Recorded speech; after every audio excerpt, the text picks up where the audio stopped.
نحمده ونصلي ونسلم على رسوله الكريم اما بعد.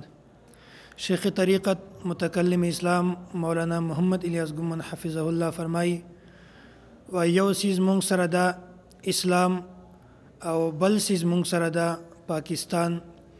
اسلام دا زمونږ نظریاتی شناخت دی او پاکستان دا زمونږ جغرافیایي شناخت دی. مونږ نه په خپل نظریاتی شناخت باندې کمپرمایز کولای شو او نه په خپل جغرافیایي شناخت باندې کمپرمایز کولای شو. د اسلام حفاظت کول ول جماعت هغه د علماء کرامو جماعت دی او د ملک پاکستان حفاظت کول ول جماعت هغه جماعت د افواج دی.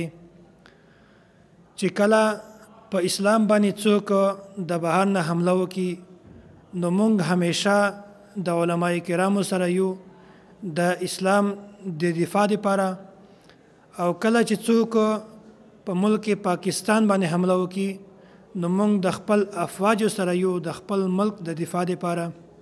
په اسلام باندې کله کله د بهر نه حمله کیږي، یعنی کافر چې کوم دي دا اسلام ته نقصان ورسوي او په اسلام باندې اعتراضات کوي، یعنی په ملکی سطح باندې د اسلام ته نقصان ورسوي. او کله په اسلام کې دننه داسې فتنې جوړې شي چې خلک د هغو فتنو په ذریعه سره اسلام ته نقصان ورسوي. هغه فتنه که وړکۍ وي، هغه فتنه که لویه وي. بالکل دغه شانتي ملک پاکستان باندې کله کله د بهر نه حمله کیږي او کله کله په ملک پاکستان کې دننه داسې فتنه جوړه شي، دننه حمله پکې وشي، هلته بارود خلاص شي، بمونه خلاص شي، خودکش حمله وشي یا نور قتل وشي.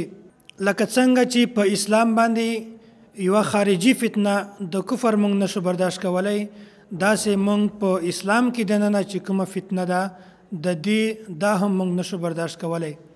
بالکل دغه شانتي که په اسلام باندې یو بهر ته یو خارجي فتنه یو څوک حمله وکړي د دې هم موږ سخت خلاف یو، دا هم موږ نشو برداشت کولای.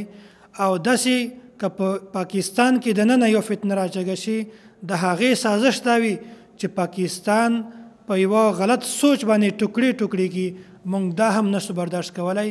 موږ د اسلام هم محافظ یو او د پاکستان هم محافظ یو. الله جل جلاله دې موږ تاسو ته د اسلام او د ملک پاکستان د حفاظت کولو توفیق را نصیب کی. و آخر دعوانا ان الحمد لله رب العالمین.